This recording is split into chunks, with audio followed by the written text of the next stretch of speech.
Dari situ semuanya makin aneh.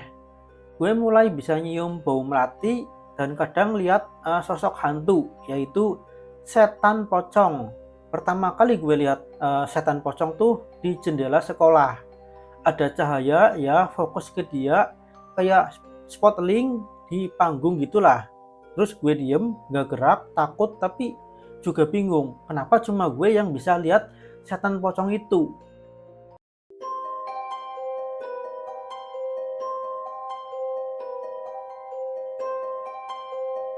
Halo Bre, ketemu lagi bareng gue Agi Trivani di podcast horor ya di channel Safari Gaib atau Rumah Narasi atau Home Narasi. Dimanapun kalian nemuin gue, terima kasih udah nonton video gue.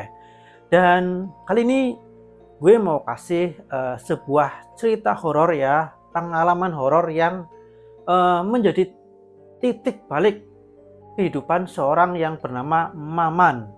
Dan dari yang awalnya Maman gak pernah bisa ngerasain hal-hal gaib, sampai akhirnya Maman ini bisa ngeliat sendiri. Dan semua ini dimulai waktu Maman itu masih SMP, sekitar tahun 2007 lah, di Banyumas ya. Jadi mari kita simak ceritanya.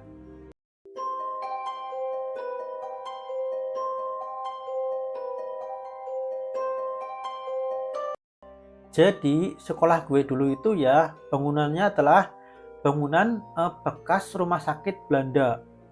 Kalian kebayang dong, lorong-lorong panjang, tembok tua, dan katanya dulu itu tempat ngerawat tentara perang. Serem kan? Otomatis kan ya pasti banyak lah ya bekas-bekas tentara yang mati di situ gitu loh. Di sekolah itu ada satu ruangan di lantai atas yang katanya nggak boleh dimasukin. Banyak yang bilang siapapun yang masuk ke situ sering kesurupan, dan anehnya sering juga ada kecelakaan tragis di sekolah gue. Murid itu ada yang sampai meninggal dan guru juga ada yang kecelakaan. Salah satunya guru bahasa daerah gue yang kecelakaan gara-gara eh, penasaran nengok ke dalam ruangan itu. Padahal cuma masuk dikit sebentar terus keluar, besoknya dia kecelakaan. Ya itu sih katanya dia seperti itu ya. Nah, ini yang paling nggak pernah bisa gue lupain. Guru gue itu meninggal karena kecelakaan motor ya. Ini beda lagi ya, guru yang lain, guru bahasa Inggris. Itu dia tuh meninggal ditabrak truk. Kepalanya hancur, otaknya berserakan, bahkan mayatnya harus dikumpulin pakai plastik. Parah banget pokoknya lah. Ini bukan isekai ya yang ketabrak truk terus hidup bahagia ya. Ini beneran mati, cuk. Mati. Serem, cuk. Dan malam itu ya, malam ketujuh setelah dia meninggal, tiba-tiba ada tukang becak yang nganterin seseorang ke sekolah. Orang itu bawa ketan bakar ya, bawa ketan bakar. Katanya mau ngajar les malam karena anak-anak lagi pada ujian. Tapi begitu tukang becaknya nanya ke satpam, satpamnya malah bilang itu guru udah meninggal seminggu yang lalu. Anjay nggak tuh? Itu guru yang ketabrak truk yang tadi gue ceritain, cuk. Dan yang lebih gila lagi, ketan bakarnya itu ya masih ada. Tapi pas dibuka, isinya itu udah penuh belatung. Padahal eh, pas dipegang bungkusnya itu masih hangat. Itu pertama kalinya gue mikir, ini beneran nggak sih? Tapi belum juga reda, rasa aneh gue besoknya muncul lagi ya. Jadi gue dan keluarga gue pulang dari sekolah ya, dan mama gue tiba-tiba teriak, keluarlah kamu, jangan ganggu keluarga saya.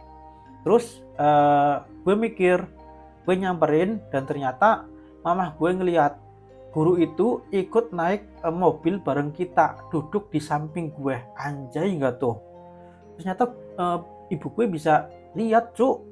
Dan di situ semuanya malah makin aneh. Gue mulai bisa nyium bau melati ya, dan juga kadang bisa ngelihat sosok hantu loh, seperti setan pocong. Dan pertama kali gue lihat setan pocong tuh di jendela sekolah.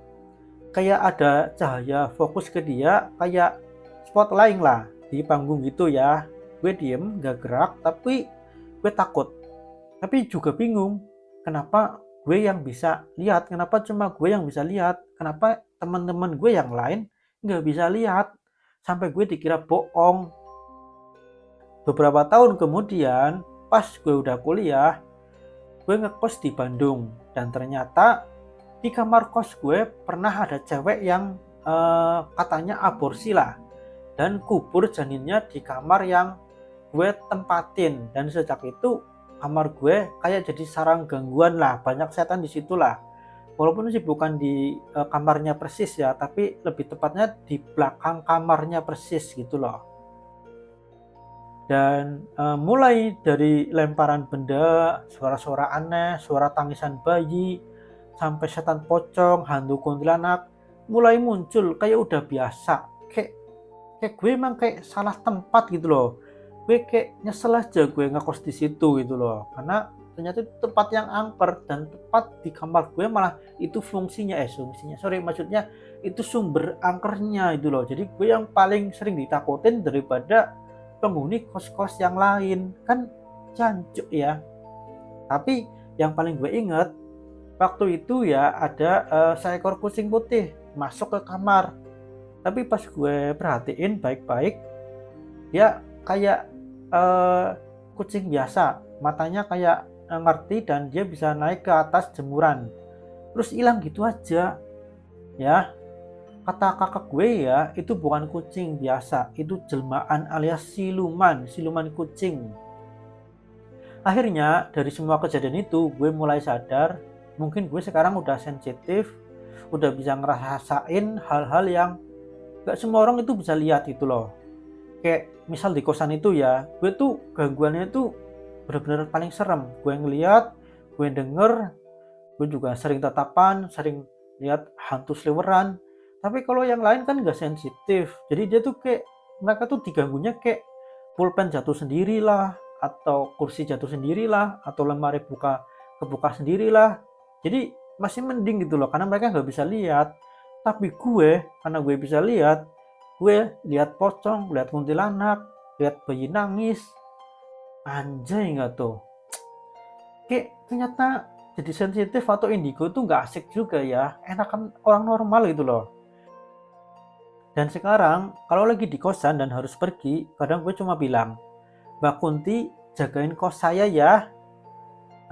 Ya serem sih, tapi ya gitulah. Akhirnya gue bisa hidup berdampingan sama mereka, karena mereka juga ya gak yang ganggu-ganggu banget lah. Misal kayak cuma menampakkan dan lain sebagainya, gak yang sampai melukai atau apalah. Terus juga karena emang itu kos yang paling murah di situ, dan gue juga dapat diskon karena emang itu yang paling angker. Maksudnya kayak gue dapat kamar itu sekaligus dapat diskon gitu loh. Jadi gue berusaha betah dan berdamai dengan mereka, bukan karena gue pengen jadi orang indigo atau supranatural, tapi karena ya lumayan aja coy, murah.